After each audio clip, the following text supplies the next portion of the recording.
আমার আজকের recipe chicken তড়কা। তড়কার ডাল নিঃসন্দেহে আমাদের প্রায় প্রত্যেকেরই খুব প্রিয় একটা খাবার। ডিনারে ওই রুটি, তড়কা, শসা, কাঁচা লঙ্কা, পেঁয়াজ দুর্দান্ত কম্বিনেশন একটা। আর সেটা এগ তড়কা বা চিকেন তড়কা হলে তো কোনো কথাই নেই। তো আজকে আমি শেয়ার করব যে কিভাবে খুব সহজে রেস্টুরেন্টের সাথে চিকেন তড়কা বানিয়ে ফেলা যায়। বাড়িতে অবশ্যই তৈরি করে খেয়ে দেখবেন, ভালো লাগলে লাইক, শেয়ার, কমেন্ট করার অনুরোধ রইল। তো দেখুন, এখানে আমি 200 গ্রাম মতো তড়কার ডাল নিয়েছি, যেটা আমি 6-7 ঘন্টা ভিজিয়ে রেখেছিলাম। তারপরে খুব ভালোভাবে ধুয়ে এটা জল ঝরিয়ে নিয়েছি। আপনারা চাইলে না ভিজিয়েও তড়কার ডাল সেদ্ধ করতে পারেন, তবে সেক্ষেত্রে একটু বেশি সিটি দিতে হয়।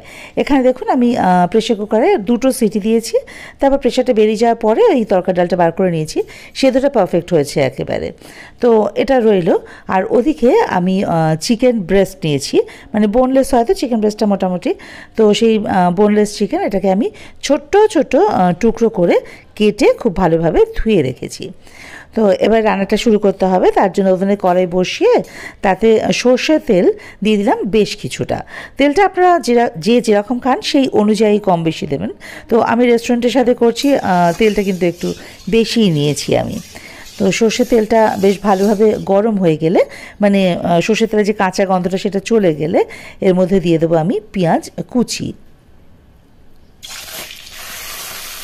আমি এখানে 3টে বেশ বড় বড় সাইজের পেঁয়াজ খুব মিহি করে কুচিয়ে নিয়েছি।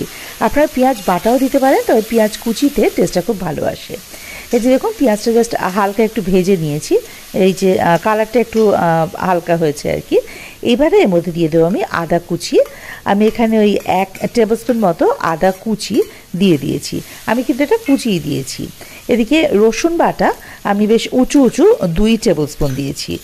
এই চিকেন তড়কাটাতে রসুনের পরিমাণটা কিন্তু বেশ খানিকটা বেশিই থাকে, ভালো লাগে তাহলে। এবারে দিয়ে দেবো কাঁচা লঙ্কা কুচি। আমি এখানে 2টো কাঁচা লঙ্কা কুচিয়ে দিয়েছি। লঙ্কা তো আপনারা যে যেরকম ঝাল খান সেই অনুযায়ী আর কি বাড়িয়ে কমিয়ে নেবেন।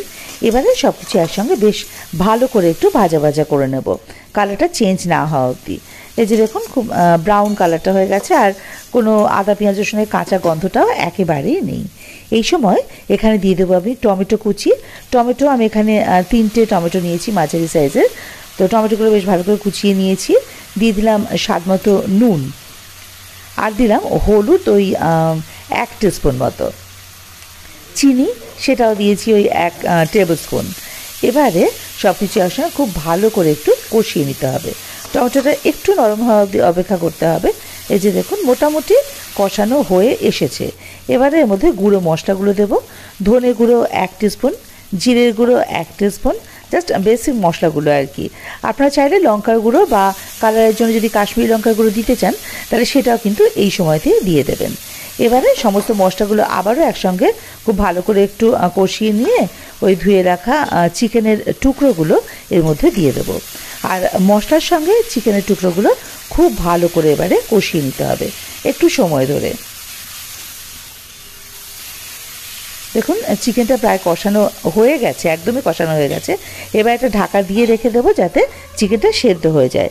যেহেতু খুব ছোট ছোট টুকরো করে কাটা, চিকেন সেদ্ধ হতে একেবারেই বেশি সময় লাগে না। মিনিট 5 চিকেনটা কিন্তু প্রায় সেদ্ধ হয়ে এসেছে, 90% মতো সেদ্ধ হয়ে গেছে। ঢাকাটা খুলে এলাম মিনিট 5 পরে। এই দেখুন, চিকেনটা সেদ্ধ হয়ে গেছে, আর বাকিটুকু রান্না হতে হতে সেদ্ধ হয়ে যাবে। এবারে এর মধ্যে টমেটো সস আমি 2 টেবিলস্পুন দিয়ে দিলাম। টমেটো সস দিলে না এর টেস্টটা খুব সুন্দর আসে। আর কাসুরি মেথি এটা অপশনাল, তো আমি এখানে দিলাম ওই 1 টিস্পুন মতো। খুব একটা বেশি কিন্তু কাসুরি মেথি দিলে ঠিক ভালো লাগে না, জাস্ট 1 টিস্পুন যথেষ্ট। এবারে দেখুন, এটা খুব ভালো করে কিন্তু কষিয়ে নিতে হবে। আর কষানো খুব ভালোভাবে হয়েও গেছে, পাশ দিয়ে তেল ছাড়তে শুরু করে দিয়েছে। এই সময় ওই সেদ্ধ করে রাখা ডালটা এর মধ্যে দিয়ে দেবো,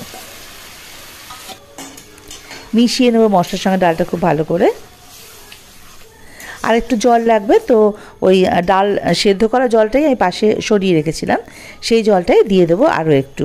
মানে আপনারা যে যেরকম ঘন বা পাতলা খেতে চান সেই অনুযায়ী কিন্তু জলটা দেবেন। এবারে সব ভালো করে একটু মিশিয়ে নিয়ে ওই ফুটে যাওয়ার অপেক্ষা আর কি। এই যে দেখুন, এটা কিন্তু খুব ভালো করে ফুটে গেছে তরকার ডালটা।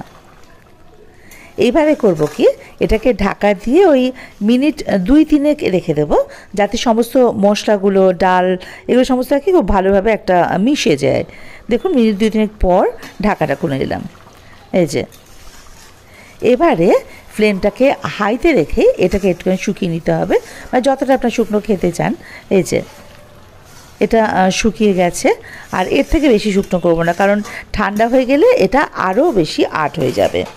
এইবারে এর মধ্যে দিয়ে দিতে হবে, এই যে দেখুন দেখিয়ে নিই একবার আগে, এই যে এর চেয়ে বেশি শুকনো কিন্তু করব না, তাহলে একেবারেই আট হয়ে যাবে। যাই হোক, এরবারে এর মধ্যে ধনেপাতা কুচি দিয়ে দিলাম, এটা তো খেতে খুবই ভালো লাগে। বেশ কিছুটা, মোটামুটি 1 মুঠ মতো ধনেপাতা কুচি এর মধ্যে দিয়ে দিলাম। ব্যাস আমাদের চিকেন তড়কা কিন্তু মোটামুটি রেডি। এবারে ঢাকা দিয়ে স্ট্যান্ডিং টাইম। অবশ্যই বাড়িতে চিকেন তড়কা এভাবে করে বানিয়ে খেয়ে দেখুন। এই যে দেখুন, বললাম না যে এটা ঠান্ডা হয়ে গেলে মানে কিছুক্ষণ বাদে আরও একটু ঘন হয়ে যাবে। তো এভাবে চিকেন তড়কা কিন্তু একেবারে ওই ধাবার মতন খেতে লাগে, বা রেস্টুরেন্টের মধ্যে যাই বলুন না কেন, খেতে অপূর্ব লাগে। বাড়িতে অবশ্যই এভাবে করে চিকেন তড়কা বানিয়ে খান, আর কমেন্ট বক্সে আমাকে জানাতে ভুলবেন না যে আপনাদের কেমন লাগলো এই রেসিপিটা। ভালো লাগলে অবশ্যই আমার চ্যানেলটা সাবস্ক্রাইব করে আমার পাশে থাকার অনুরোধ রইল, আর বেল আইকনটা ক্লিক করে দেবেন, তাতে করে আমি কোনো নতুন রান্না আপলোড করলে তার নোটিফিকেশানটা সবার আগে আপনাদের কাছে পৌঁছে যাবে। আমার পাশে থাকার জন্য, ভিডিওটা সম্পূর্ণ দেখার জন্য আপনাদের সকলকে অসংখ্য ধন্যবাদ।